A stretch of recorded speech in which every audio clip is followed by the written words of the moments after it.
오늘날 과학과 문명이 급속도로 다변화되고 이런 걸 보면서 사람들이 이제 살만하다 이렇게 말합니다. 그래서 일부 이렇게 주장을 해요. 사람이 신이다. 신은 없다. 왜냐하면 사람이 만들어내는 과학을 봐라. 문명을 봐라. 요즘에 그 유전공학이 사람까지 복제할 수 있는 데까지 이제 유전공학이 다다랐는데요. 그래서 이 새시대 운동을 주도하는 자들이 그들이 신은 인간이 신이지 신은 없다 이렇게 주장해요. 새시대 운동을 주도하는 분들이 대부분 보면 이 기독교에서 있다가 그쪽으로 돌아가서 그런 주장을 해요. 이 교회에서 신앙생활하다가 예수를 인격적으로 만나지 못하고 그리고 새시대 운동, 뉴에이지 무브먼트 여기 이제 가담하고 나서 그들이 인간을 추앙하면서 인간의 과학을 봐라, 이 인간이 만들어낸 문명을 봐라, 이보다 더 위대할 수는 없다, 인간이 신이다 이렇게 말해요. 그리고 또 봐라, 날마다 이 새로워지지 않냐, 과학과 문명이 이렇게 새로운 세계를 만들어 열어가고 있지 않냐, 그러니 여기 땅에서 신천지가 이루어진다 이렇게 주장하는 종파들도 있어요. 여호와의 증인이나 요즘 이단이라고 일컫는 신천지들은 여기서의 새 시대가 이루어진다, 여기서 세상이 가면 갈수록 좋아져서 신천지가 여기서 이루어진다고 주장해요. 어불성설입니다. 여러분, 육의 눈으로 볼 때는 그렇게 좋아지는 것 같아요. 근데 영의 눈으로 볼 때는 계속 피폐해가는 거예요. 여러분, 인간은 육의 존재가 아니에요.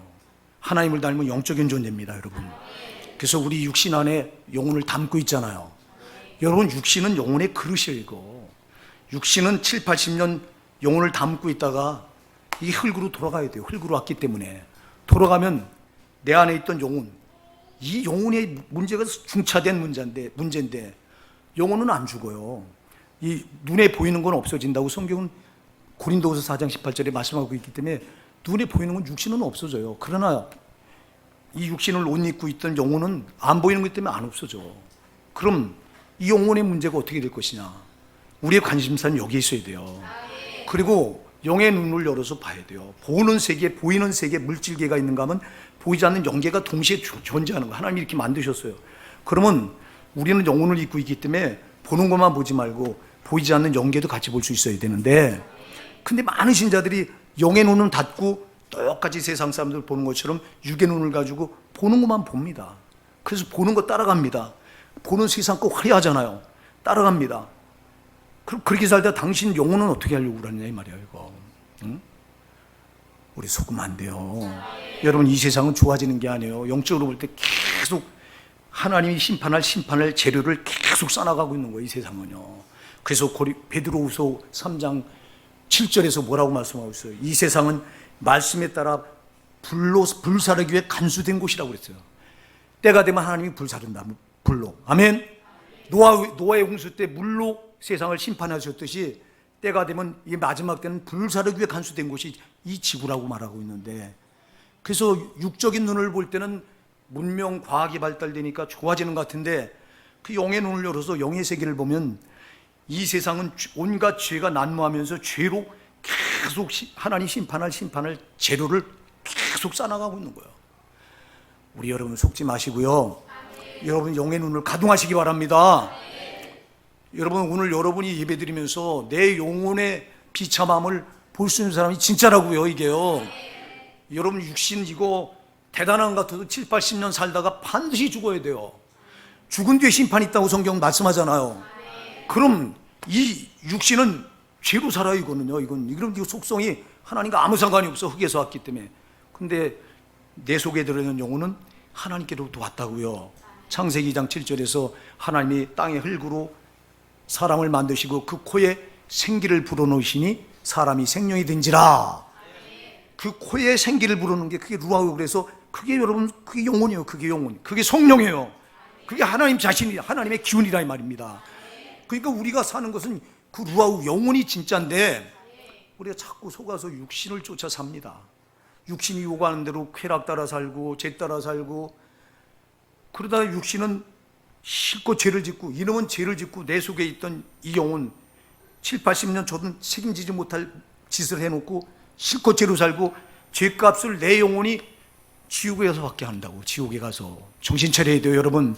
죄값은 반드시 사망이라고 성경 말씀하고 있는데 로마서 6장 23절에서 죄값은 사망이다, 죽음이다 이 말입니다. 영원한 지옥이라 이 말입니다. 그래서 우리가 7, 80년 이 세상에 살다가 육신이 죽어버리면 그 죄값은 그 사람이 내 영혼이 그냥 꼼짝없이 그 가지고 들어 영원한 죄값을 거기서 지옥에 가서 받아야 되는 거예요. 우리 정신 차려야 됩니다. 그런데 이 세상 지혜가 하나님의 지혜를 가로막아요. 우리가 전도하다 보면 저도 경험했고 여러분도 경험하시잖아요. 전도하다 보면 그런 게 어디 있냐고. 그런 게 어디 있냐고. 제가요 젊었을 때, 제가 40대 때 저의 절친한 친구가 있었습니다. 제가 예수 믿고 믿기 전에 굉장히 힘들어서 어려웠는데 예수 믿고 나서 예수 믿고 나니까 하나님이 그 친구를 붙여줘서 그때부터 그 친구가 이제 저의 친구가 됐는데 지금은 소식을 몰라요. 왜? 그 친구는 안 믿으니까. 근데 그때 40대 때 가장 가까웠던 이유가 뭐냐니까 그 친구 때문에 사업이 시작됐어요. 그 친구가 밀어줘서 그 친구는 대기업에 직원으로 있으면서 저에게 대리점을 할 수 있도록 저는 아무것도 가진 게 없는데 전적으로 그 친구를 붙여서 하나님이 그 대리점업을 해서 2년 만에 아파트 살 수 있는 그런 어마어마한 길이 열렸는데 그냥 이 친구한테 내가 진 빚이 너무 커서 이 친구를 만날 때마다 복음을 전하는 거예요. 제가 이 친구도 그냥 두면 안 되니까 계속 복음을 전하는데 이 친구는 전할 때마다 깔깔거리고 웃어. 그런 게 어디 있냐고. 도대체 그런 게 어디 있냐고. 황당하기 짝이 없다는 거예요. 정신 차리라고 나보고 이래요. 내가 볼 땐 지가 정신 차려야 되는데 저는 나보고 정신 차리라는 거예요. 왜 그러냐? 이게 세상 지혜로는 그 하나님이 믿어질 수가 없는 거예요. 그래서 오늘 본문에서 이렇게 말하죠. 하나님의 지혜에 있어서는 이 세상이 자기 지혜로 하나님을 알지 못하는 거로. 여러분, 이 세상의 지혜는 죽었다 깨나도 하나님의 지혜를 알 수가 없어요. 왜? 하나님은 창조주요, 우린 피조물이에요. 여러분, 격이 달라도 너무 다른 거예요.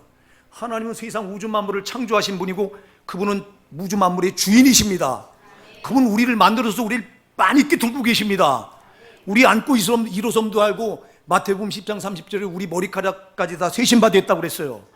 그럼 우리를 정확하게 하시는 분이고, 근데 우리는 아무것도 모르잖아. 나를 만든 창조주가 있는지, 내 주인이 있는지, 내가 어떻게 이 세상에 오게 됐는지 아는 사람이 누가 있어요. 이거 세상 지혜로는 죽었다 깨나도 모르는 거야. 그런데 이 세상 지혜를 가지고 하나님의 지혜를 밀어내요. 거부해요. 그런 게 어디 있냐고. 하나님이 어디 있냐고. 예수가 십자가에서 당신의 죄값을 갚아주려고, 당신은 죽음 죄값 때문에 영원히 지옥 가야 되니까 당신 죄값을 하나님 아들 예수가 우리와 똑같은 인간의 몸을 입고 오셔서 그가 생축처럼 십자가에서 자기 살을 다 찢고 피 흘려서 당신의 죄값을 갚아주려고, 그분은 그렇게 십자가에서 당신은 왜 죽었다고, 그리고 당신을 의롭다고 해서 3일 만에 부활했다고 이렇게 말하니까 깔깔깔거리고 막 웃어요. 안 믿어지는 거예요. 이게 육신의 눈으로는 크게, 여러분 육신의 눈으로 이게 가당치를 않은 거예요. 그 인간의 지혜가, 세상 지혜가 하나님 지혜를 이해가 안 되니까 밀어내요. 오늘날 여러분, 이게 불신자들의 문제면 괜찮은데 교회 안에 들어와 있는 우리 신자들의 문제라는 게 심각하다 이 말이에요. 저 여러분, 하나님 말씀을 어기면 안 되잖아요. 하나님 말씀은 하나님 법이잖아요. 여러분, 세상 법을 어겨도 반드시 처벌을 받게 돼 있는데 하나님 말씀은 하나님이 정해놓은 법이에요. 시편 138편 2절에서는 하나님은 이 말씀을 자기 이름보다도 위에 뒀다고 그랬어요. 예? 하나님 자신의 이름, 하나님 자신의 이름이 얼마나 어마어마한 이름입니까 여러분? 근데 자기 자신의 이름보다도 하나님 말씀을 위에 두셨다.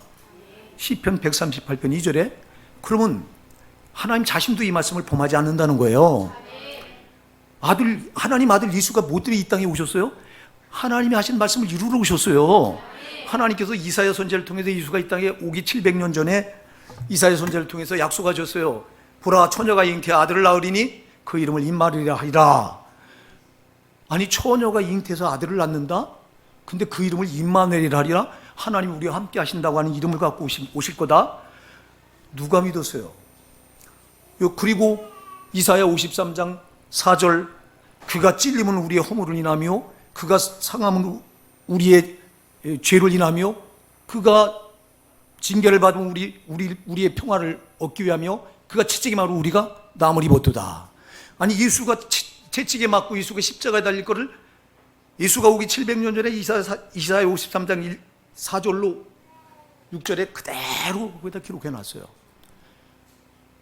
이것 때문에 이사야서라고 하는 구약 성경은요 한동안 신학자들에서 외면당했습니다. 이거는 후대에 예수를 추종하는 자들이 여기다 집어넣은 거지, 어떻게 이렇게 예수가 십자가에 못 박혀 죽을 그 장면을 그가 찔리면 우리의 허물을 인하며 그가 상함은 우리 죄악을 인함이라 그가 징계를 받아 우리가 평화를 누리고 그가 채찍에 맞아 우리가 남을 입었도다.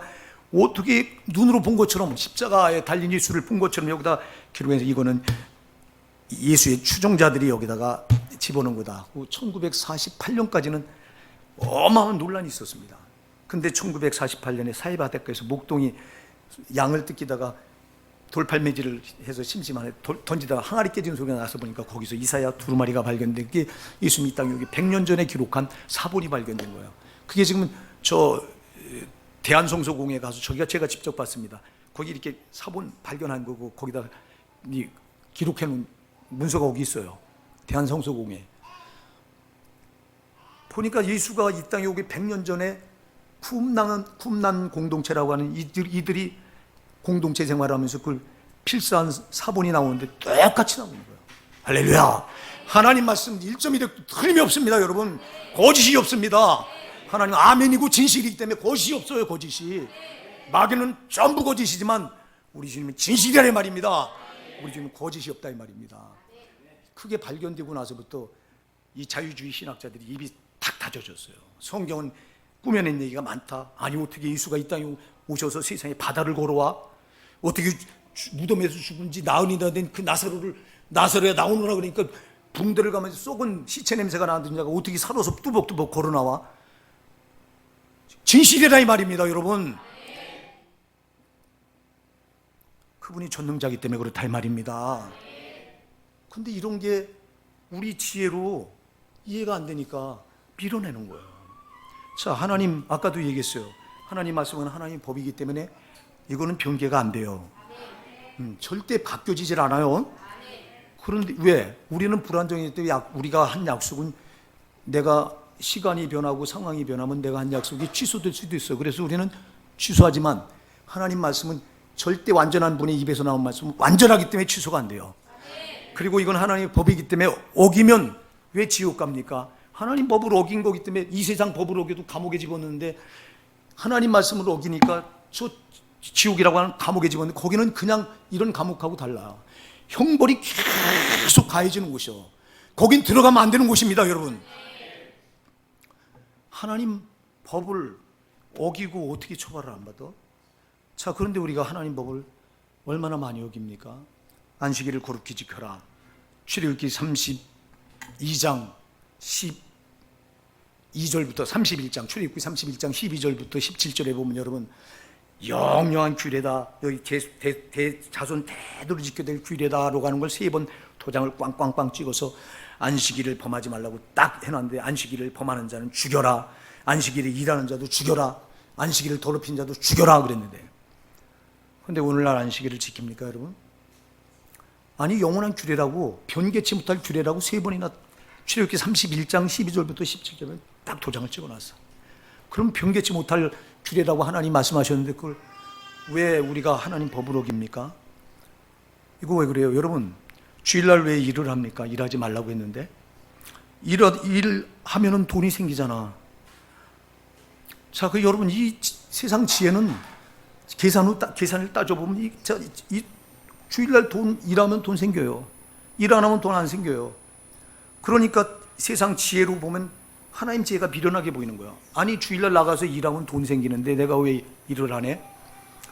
아니 일 안 하면 하루 안 하면 내가 손해인데 세상 지혜는 세상 지혜로 하나님 지혜를 비춰보면요 하나님 이 지혜가 미련하게 보인다니까.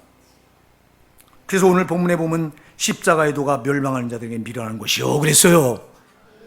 멸망하는 사람들이 볼 때는 육의 눈을 가진 사람, 세상 지혜를 가진 사람들이 볼 때는 이거는요 미련하게 보이는 거예요. 이게 11조 해라. 11조 하면 당장 내가 손해인데. 아니, 하나님의 법은, 하나님의 지혜는, 십자가의 도에서는 11조 하라. 그러면 이걸로 나를 시험해봐라. 그럼 내 창고에 가득히 채워주겠다. 근데 이게 믿어져요? 아니, 당장 손해인데. 11조 하면 내가 손해인데. 그래서 세상 지혜는, 하나님 지혜를 대부분 세상 지혜가 이렇게 미련하게 보이는 거예요. 11조 왜? 이걸 왜? 당신은 11조 안 한 것 때문에 하나님 걸 도둑질한 게 돼서 그 도둑질, 그게 당신 발목을 잡아서 지옥 보낸다고 하는 거 아셔요? 오늘날 목사들이 정확하게 말하지 않아요. 목사들이 11조를 설교할 때 11조 하면 복 받기 때문에 해야 된다고 이렇게 설교해요. 여러분 정확하게 가르쳐야 돼요. 11조를 떼먹는 건 말라기서 3장 10절 이하에 하나님 걸 도둑질한 거라고 그랬는데, 하나님 걸 도둑질한 놈이 어떻게 천국 가냐고. 여러분 10계명 중에서 8계명이 뭐예요? 도둑질하지 말라 돼 있잖아. 사람 것도 도둑질하면 안 되는데 어떻게 하나님 걸 도둑질하고. 여러분 이거 몰라? 근데 사람의 지혜를 보면 11조 하는 게 이렇게 어리석어 보이니까 안 하는 거예요. 이게 한둘이냐, 이게 불신자들 문제가 아니라 오늘 예수 믿는다고 말하는 우리 신자들이 문제라니까. 여러분 정신 차립시다. 이 세상 지혜가 하나님의 지혜로 어떻게 당해? 여러분 생각해 보세요. 하나님의 지혜는 창조주인데 우주 만물을 만드신 지혜예요. 여러분, 우리 인간은 나 하나 권사 못하는 보잘것없는 지혜입니다. 우리 인간의 지혜는. 근데 이 알량한 지혜를 가지고 세상에 하나님 그 어마어마한 세상 만물을 창조하시고 그 말씀으로 지금도 운행하고 세상 만물을 운행하시는 그 하나님의 지혜를 밀어내면서도 이게 어마어마한 죄인지 몰라요. 이걸 우린 그렇게 하지 말자고요. 여러분, 내가 지금 내 친구 40대 그 친구 지금도 눈에 선해요. 그 친구를 만날 수 있다면 지금도 만나면 그 친구는 내가 목사 된 걸 모르죠. 전혀 모르죠. 지금 내가 목사가 돼서 당당하게 네가 그렇게 깔깔거리고 웃던 비웃던 예수가 또 예수 아니면 넌 소망이 없다고 가르쳐주고 싶어요. 지금 만나면. 근데 어디 사는지도 몰라. 헤어진 지가 워낙 오래돼서 내가 신학을 하면서부터 그 친구를 만나지 않았기 때문에 지금 전혀 몰라요. 사랑하는 여러분, 우리가 이 하나님의 복음을 전하다 보면 참 조롱도 받고요, 비웃음도 받고요. 그리고 참 왜 저도 전도해봤지만 흔쾌하게 그러냐고 예수가 그런 분이냐고 이렇게 흔쾌하게 받아들이는 사람을 만나본 적이 없어요. 제가 전도하면서 수천 명을 만났을 겁니다. 여러분도 그럴 거고요. 우리 교회는 화요일 토요일마다 전도를 하다 보니까 개별적으로 만나는 분들이 지금까지 우리가 전도를 꽤 오랫동안 해왔잖아요. 그래서 수천 명이 넘는데, 수천 명이 넘는 그들 중에서 예수가 그런 분이냐고. 아니, 예수를 소개할 기회조차 주지 않아요. 예수를 말하려고 하면 시간 없다고 가버리고요. 그냥 아주 핀잔을 앞에도 줘버리고 이래요. 그래서 예수를 소개할 기회조차도 안 주고, 소개하면 시큰둥하고요. 그런 분이었냐고 이렇게 받아들이는 사람을 내가 못 봤다니까. 왜? 세상 지혜로 예수를 소개하면요, 세상 지혜는 죽었다 깨어나도 이해가 안 돼요. 아니, 어떻게 하나님의 아들이 인간의 몸을 입고 이 땅에 와서 내 죄 때문에 내 죄값을 갚아주려고 대신 십자가에서 그렇게 처절하게 생축처럼 죽었다? 이해가 안 되는 거예요. 여러분, 그래서 우리가 예수를 믿을 때도요, 사람의 지혜로는 안 돼요. 근데 오늘날 많은 신자들이 예수를 사람의 지혜로 믿어요. 지식으로 믿고, 사람의 지식으로 믿고, 이론으로 믿는다니까. 왜 여러분 오늘날 신앙이 뜨뜻미지근합니까? 정말 예수가 여러분을 위해서 십자가에서 살 지키고 피 흘려 자기 생명을 내주셔서 여러분을 죄와 저주와 지옥에서 구원해내셨다면 이거보다 더 어마어마한 사건이 어디 있어요? 근데 왜 구원이 오늘날 이렇게 싸구려가 되어 있습니까? 이 구원을 누가 이렇게 소중한 줄 알고 나 같은 죄인을 구원하신 주님, 그래서 예수보다 더 귀한 것은 없네. 우리가 찬송 102장 주 예수보다 더 귀한 것은 없네. 정말 귀한 것은 없습니까, 여러분? 찬송 그렇게 부르는데 실상 생활은 안 그렇지 않냐 이 말입니다. 이런 일이 왜 벌어집니까? 사람이 지혜로 알기 때문에 그래요. 사람이 지식으로 예수를 받아들였기 때문에 그래요. 이론으로 예수를 받아들이니까 그래요. 그래서 사람의 지혜로는 안 돼요. 하나의 지혜로 받으셔요. 성령의 지혜로 하셔야 돼요, 여러분. 그래서 예수를 믿어도 성령으로 믿으셔야 된다 이 말입니다. 성령의 지혜를 가지고 들어와서 나한테 예수를 공개해 줘야 내가 그걸 알아요. 그래서 고린도전서 2장 10절 뭐라고 말해요? 10절 11절에 중요한 말씀을 하잖아요. 고린도전서 2장 10절 11절에서 오직 하나님이 성령으로 이것을 우리에게 보이셨나니 성령은 모든 것 곧 하나님의 깊은 것까지 통달하시느니라. 성령만이 하나님의 깊은 것까지 통달한다. 11절은 또 뭐라고 말해요? 고린도전서 2장 11절에서 여러분 뭐라고 말해요? 사람의 사정을 사람이 속에 있는 영에 누가 알리요? 이와 같이 하나님의 사정도 하나님 영에는 아무도 알지 못하느니라.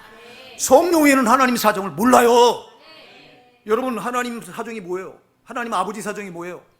아들을 자기가 한 본체예요. 아들은요, 하나님 아들 예수는 하나님과 똑같은 권능과 영광이 동등하고 뛸래야 뛸 수 없는 분인데 그 아들을 사람의 몸을 입혀서 이 땅에 보내신 거예요. 이게 하나님 아버지 사정이요. 왜 보내셨을까요? 이 땅의 죄인들을 구원하시기 위해서. 그냥 놔두면 그 죄로 살다 죄값으로 그 영혼이 영원한 지옥 경벌에 떨어지는 걸 눈뜨고 못 보셔서 아버지 하나님이 아들 예수를 인간의 몸을 입혀서 이 땅에 보내신 사정. 아들 예수는 이 땅에 오셔서 우리 인간들이 죄로 죽어간 걸 볼 수 없어서 자기가 십자가의 생축처럼 달려서 살을 다 찢기고 피 다 흘려서 내가 받을 죄값을 그렇게 자기가 죽어서 갚아주시고, 이 아들 사정, 이 사정을 성령이 하면 아무도 몰라요. 그래서 사람의 사정을 사람의 속에 있는 영에 아무도 모르듯이 하나님의 사정도 하나님의 영에는 아무도 모른다. 그래서 우리가 예수를 알아도, 하나님 아버지를 알아도, 아들 예수를 알아도 성령으로 알면 그가 그 속사정까지 다 꿰뚫어 아시는 분이 그분이 가져와서 내 안에서 공개해 주니까, 야, 예수가 이렇게 어마어마한 분이로구나, 예수가 아니면 난 소망이 없는 자로구나, 이게 여기서 확 하나님의 지혜로 깨달아지는데, 그러니까 이런 사람들은 주를 못 떠나는 거예요. 이런 사람들은 주를 위해서 생명을 내거는 거예요. 그런데 그렇게 안 만나고 인간의 지혜로, 세상의 지혜로, 지식으로 만나다 보니까 예수가 나를 위해서 십자가에 필로 죽어진 사건이 까마득한 그림자 같은 거예요. 희미하고. 그래, 신앙이 희미합니다. 희미한 신앙이 무슨 능력이 있어요? 우리 정신 차리라고요. 그래서 여러분들이 꼭 기도하면서 간구할게, 성령의 지혜로 하나님 아버지를 알게 해주시고, 아들 예수를 알게 해주시고, 성령 자신도 성령의 지혜로 알려주세요. 그래서 여러분들이 고린도전서 12장에 보면 9가지 은사가 나오는데 9가지 은사 중에 가장 먼저 나오는 은사가 뭐예요? 지혜입니다. 지혜. 아멘. 지혜가 나오고 그 다음에 지식이 나오고 믿음이에요. 믿음이 먼저가 아니야. 왜? 하나님의 지혜로, 성령의 지혜로 하나님을 알고 믿고, 또 성령의 지식으로 하나님을 알고 믿고, 그래야 믿음이 생기는 거예요. 그래서 이게 지혜가, 근데 여전히 교회 안에 들어서 하나님의 지혜를 찾지 않고 세상 지혜를 찾습니다. 세상 지혜로다가 하나님을 접근하니 그 하나님은 밤낮 그림자야. 하나님은 살아계십니다, 여러분. 그분이 주인공입니다. 나는 피조물이고. 근데 왜 내가 밤낮 내가 주인 노릇하고 그 나를 위해 피 흘려 피로 값주고 사주신 우리 예수님은 밤낮 뒤로 제쳐놓고 살아가는 이유가 뭡니까? 여러분, 그렇게 그 예수를 알아도 세상 지혜로 하니까 그래요. 세상 지혜이고 빨리 파괴시켜야 될 강력한 진이라고 그랬어요. 이거요, 견고한 진, 마귀가 쏴나온 진이라고 그랬어요. 고린도후서 10장 3절로 5절에 분명히 말씀하고 있어요. 우리가 육체에 있어 행하나 우리가 육체대로 싸우지 아니하노니 우리의 싸움은 육체에 속한 것이 아니요 오직 하나님 앞에서 견고한 진을 파는 하나님의 강력이라. 모든 이론을 파하며, 마귀가 쏴놓은 이론을 알게 해요. 그래서 이론을 무너뜨려야 돼요. 아멘. 근데 많이 배웠다고 말하는 식자들, 박사학위 가진 사람들은요, 특히 이런 거 안 받아들여요. 왜 안 받아들이냐? 세상 지혜가 대단하기 때문에 세상 지혜로 보면 참 밀어내고, 야, 그런 게 어딨냐고.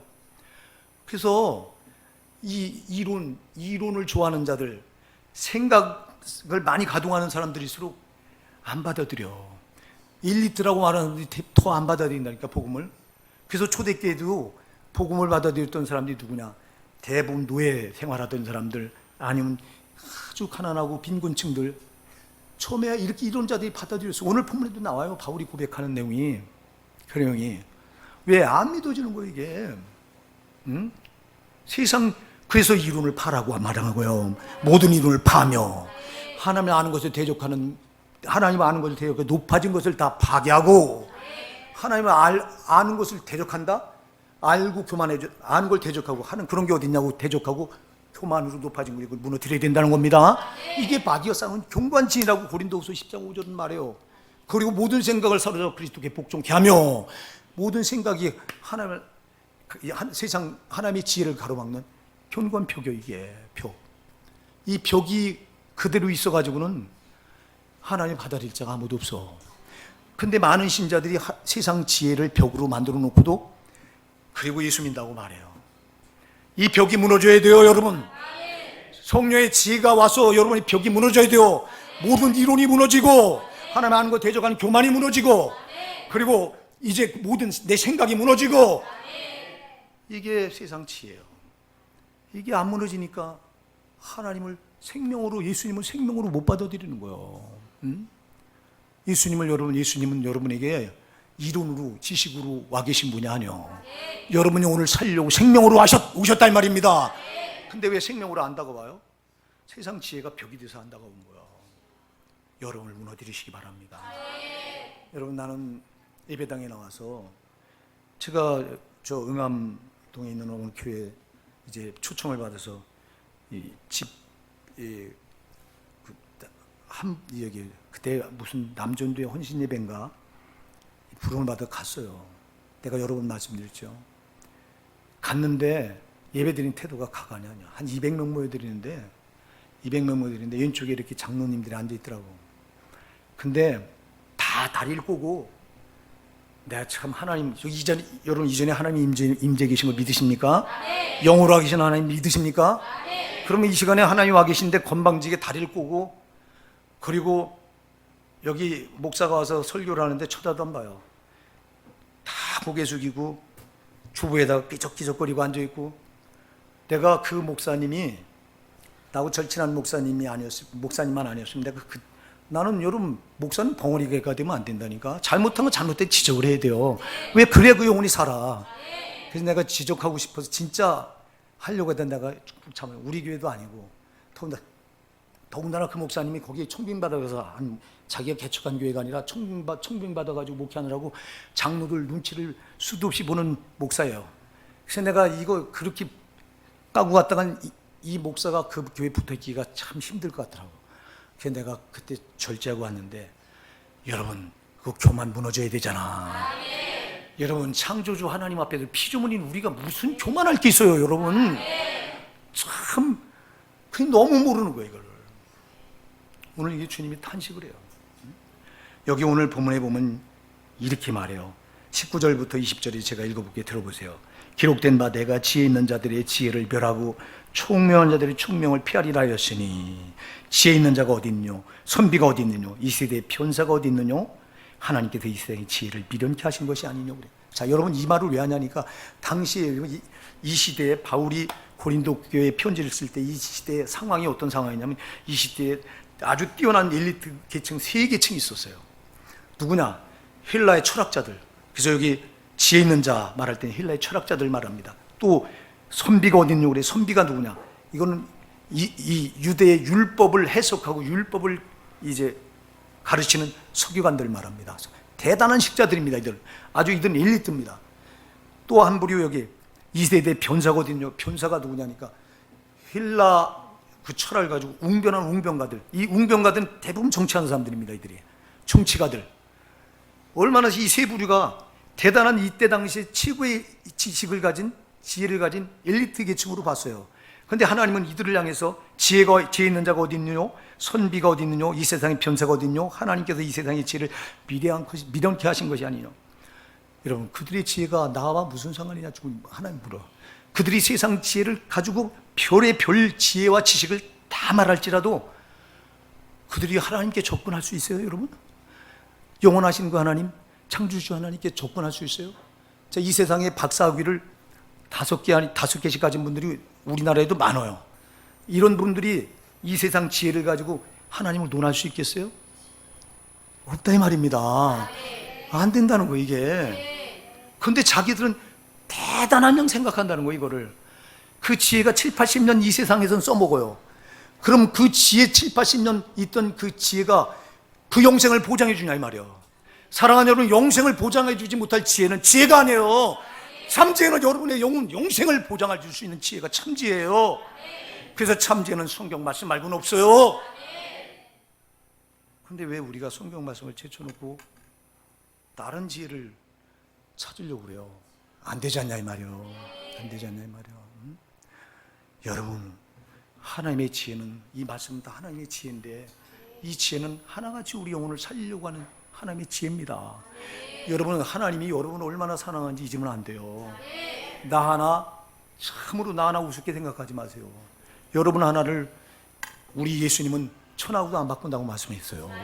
천을 다 줘도 너는 너 하나 내가 안 바꾼다는 거예요. 당신이 그런 존재예요. 응? 그래서 여기다가 이렇게 하나님의 지혜를 기록해서 내 지혜를 받아들이고 네가 죽지 말고 사는 길로 나오라는 겁니다, 이게.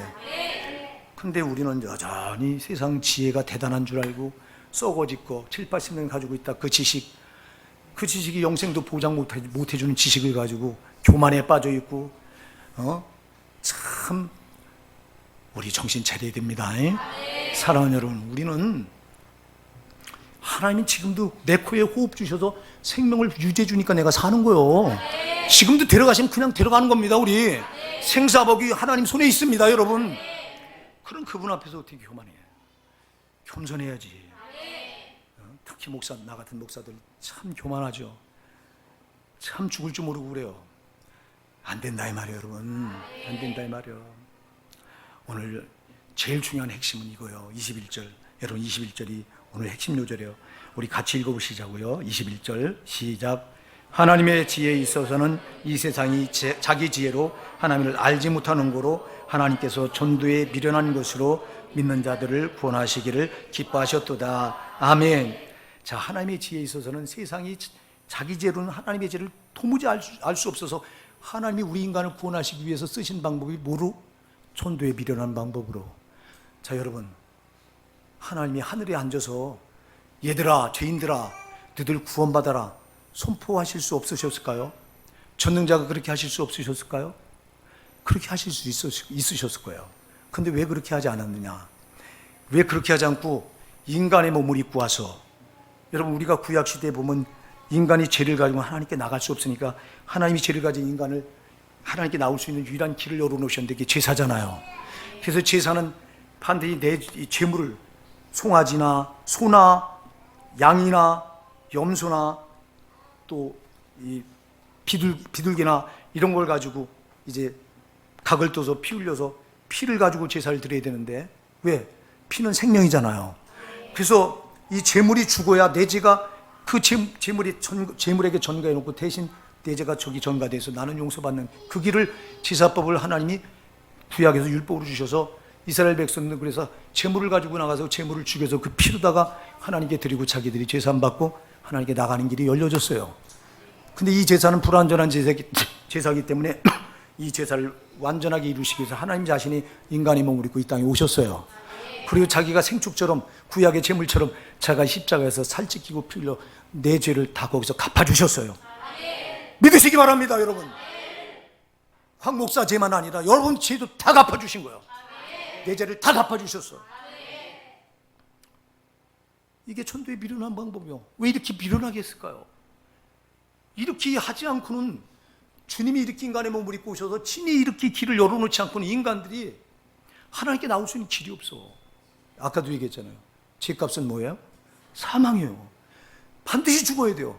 자, 우리 인간들이 죄로 살다가 반드시 지옥 가는 이유가 죄값을 거기서 치르기 위해서 가는 건데, 그러면 그 죄값을 하나님 아들 예수가 제물이 돼서 와서 자기가 인간의 몸을 입고 와서 다 십자가에 살찌 끼고 피 흘려서 갚아주셨어요. 근데 이게 안 믿어지는 거야. 왜 안 믿어져요? 세상의 지혜로 보니까 이게 이렇게 미련한 게 어디 있어? 세상의 지혜로 볼 땐 이게 미련한 거지만 하나님의 지혜로 볼 땐 이게 일밖에 없기 때문에 그렇게 하신 거예요, 여러분. 왜? 죄값을 갚아줄 수 있는 길은 하나님 자신이, 죄 가진 자가 죄를 어떻게 갚아? 그러니까 죄 없는 하나님 자신이 사람의 몸을 입고 오셔서 자기가 제물이 돼서 십자가에 살 찢기고 피 흘려 주셔야 죄값을 거기서 처리해 주실 수 있기에 그렇게 해주신 건데, 이건 이길 밖에 없는 거예요. 그러니 여러분, 죄가 얼마나 무서운 거냐 이 말이에요.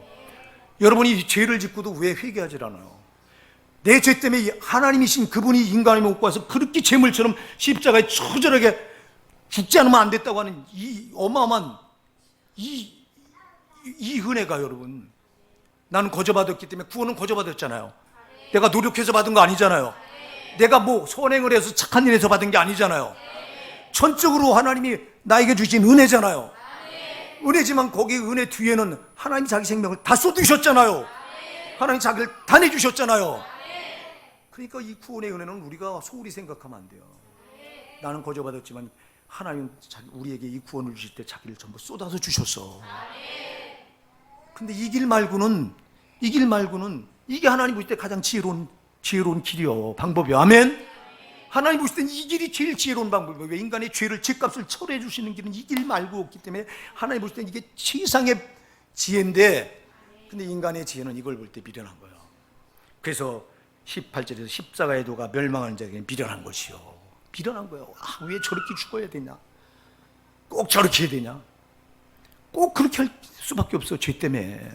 사랑하는, 그래서 우리가 죄를 생각할 때는요, 야, 이 죄가 이렇게 무서운 거로구나, 죄는 하나님의 아들이라도 십자가에 죽여야 되는 거로구나, 꼭 그렇게 생각하셔야 돼요.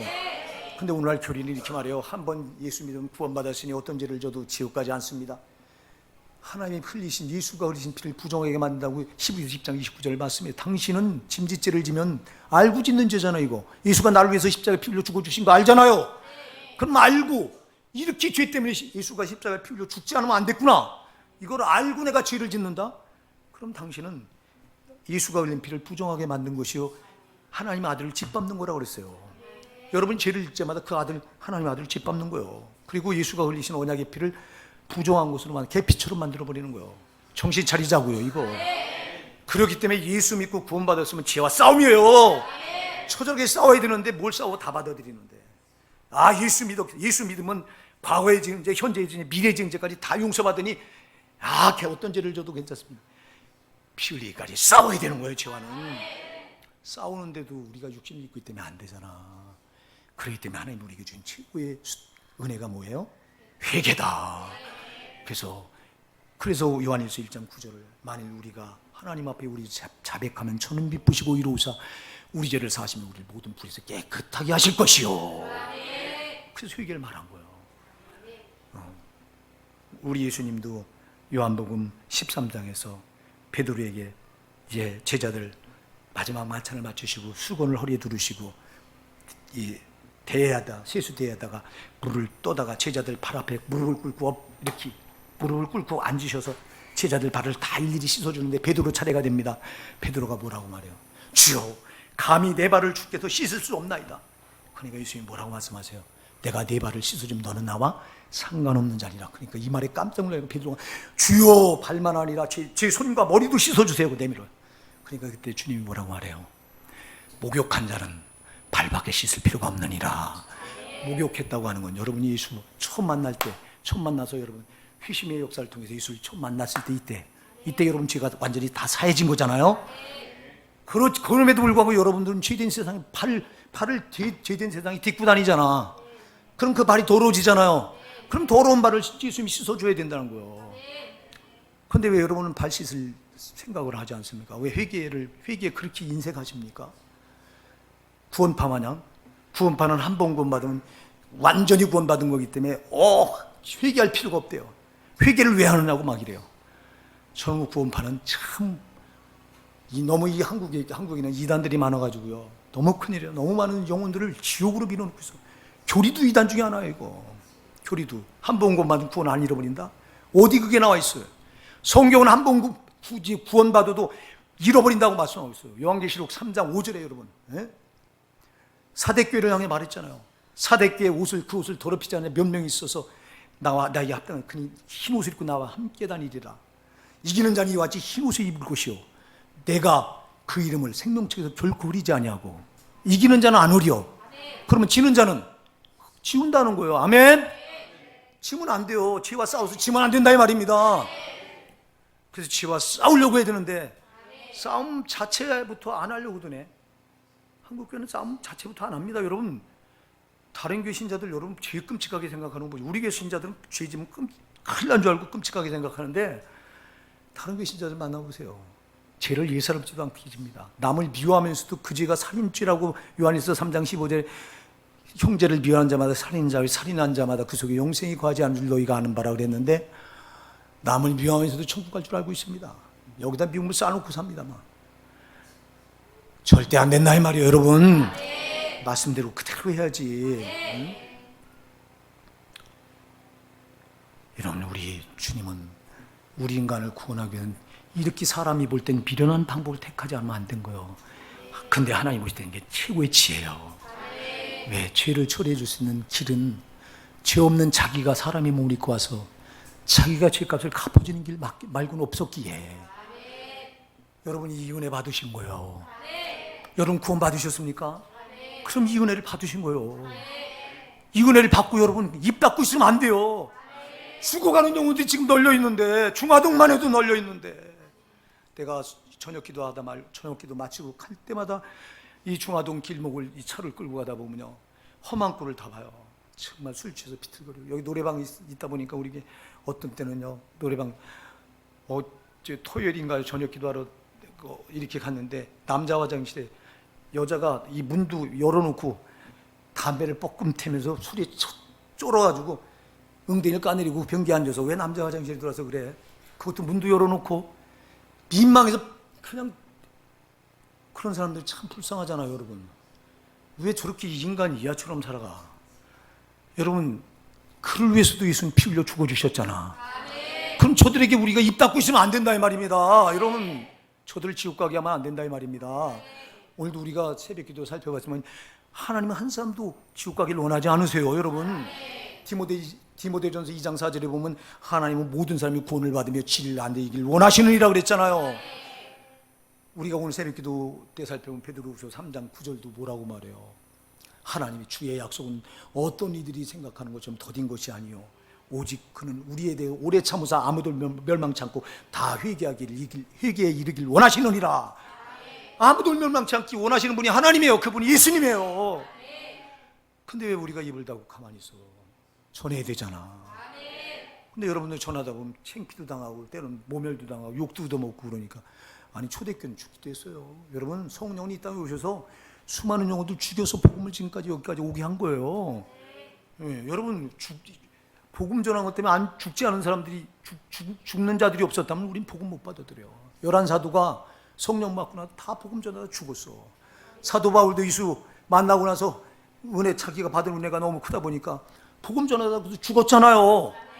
그 죽으니까 그 복음이 우리에게 이렇게 여기까지 전달된 건데, 근데 왜 우리는 조그만 거에도 덜컥 걸려서 자존심 상한다고, 전도하다가 자존심 건들면 자존심 상한다고, 야 내가 너한테 아쉬운 게 뭐 있냐고 전도를 포기합니까? 여러분, 매를 맞아도 해야 되잖아요. 여러분, 주가 나를 살리신 그 은혜를 생각하면 그는 죽어서 나를 살리셨는데 나는 죽지 못할 망정. 여러분, 그거 욕 몇 마디 얻어먹는 데 대수입니까? 그 영혼 그냥 놔두면 몰라서 지옥 가는데, 세상 지혜로 하나님 지혜 다 밀어내다 지옥 가는데, 여러분 내가 하나님 지혜를 받은 사람이라면 그러면 안 되잖아. 전도하시자고요. 전도보다 더 소중한 게 없어. 우리 교회가 7월 7일 이제 총동원 전도지를 정해놓고 이렇게 지금 4주째입니다. 4주째 전도에 지금 초점을 맞춘 거 여러분 아셔요? 전도에 초점 맞춰서 설교하는 거. 다음 주도 전도 설교할 거예요. 왜? 우린 전도에다 죽어야 될 사람들이에요.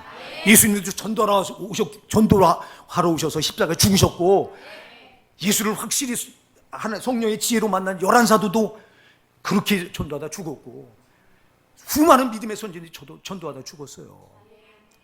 여러분, 우리 교회가, 우리나라가 복음이 어떻게 들어왔어요?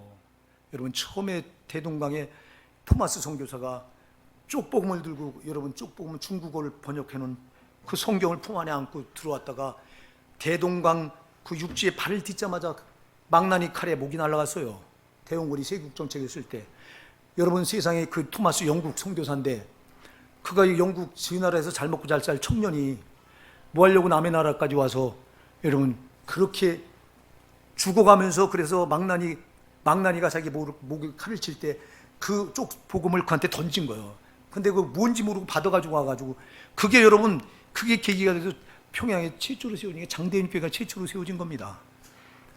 그 복음, 그 선교사가 죽음으로 인해서 그 장대인 교회가 세워지고, 평양에 최초의 한국의 부흥운동이 평양에서 일어났잖아요. 지금 저기가 마귀의 소굴이 됐지만, 여러분, 그렇게 피 흘려서 복음을 전한 이들이 있기에 우리가 그 은혜로 구원받고 천국의 소망을 가지고 살 수 있는 거잖아요. 여러분, 땅에 있고 속지 마세요.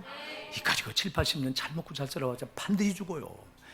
여기서 어려움 당하도 여러분, 저 천국은 꼭 가야 돼요. 지옥 가면 안 돼요. 여러분, 거기는 무서운 형벌이 기다리고 있어요. 여러분, 예수님은 한 영혼이 지옥 가서 막 그 아비규환 속에서 이를 갈며 슬피 울리라 주님 말씀하셨잖아. 거기서 슬피 우는 영혼을 볼 때 주님이 눈에서 눈물이 뚝뚝 떨어져. 왜? 내가 흘린 피가 헛되서 네가 어쩌자고 내가 흘린 피를 받아들이지 않고 그 지옥 가서 네가 고통을 만나고. 여러분, 우리 인간은 하나님이 자기 형상대로 만드는 하나의 골작품이잖아요.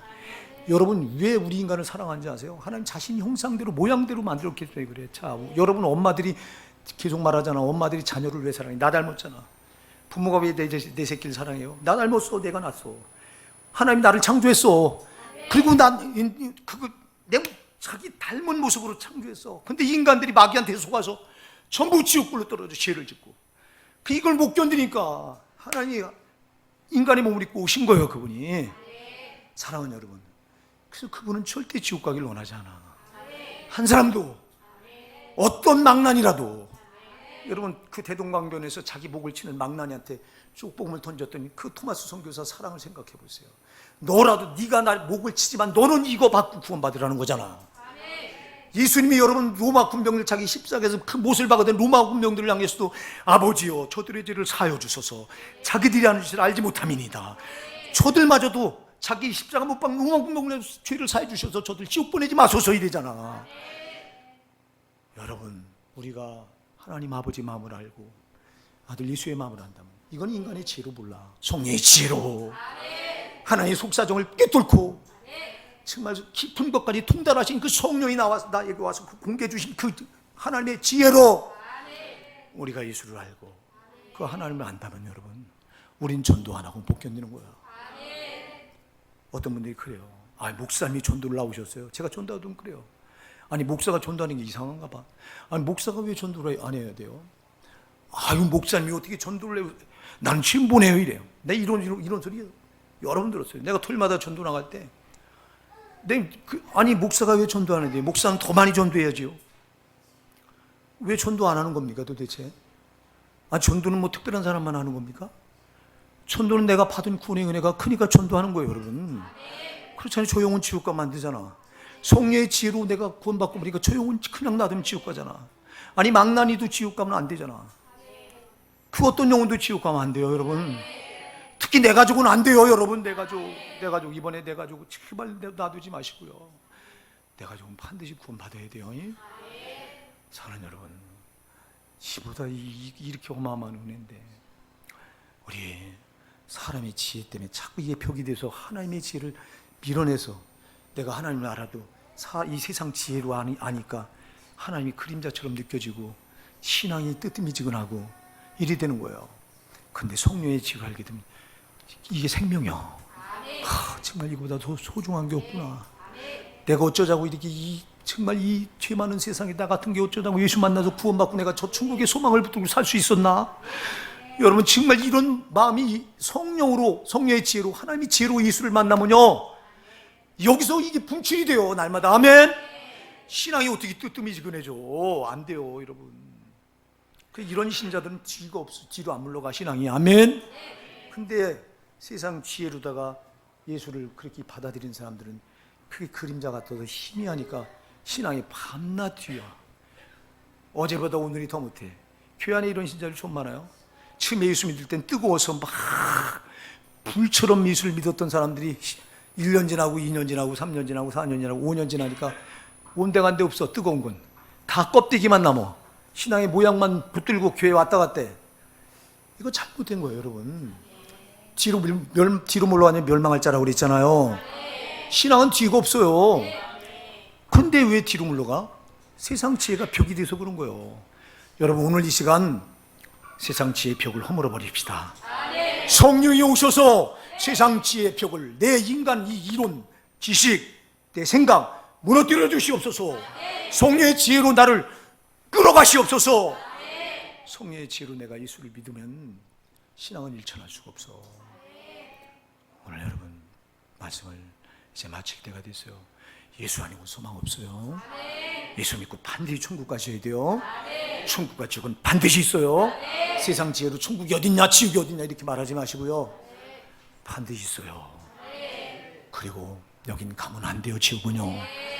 천국은 반드시 가야 돼요. 여긴 이 땅에서 수고한 거 영생 복락이 다 보장받는 곳이 천국이에요. 여러분, 오늘 이 시간 성령의 지혜가 여러분을 장악하셔서 세상 끝날 때까지 성령의 지혜에 붙들린 여러분 되기 바랍니다.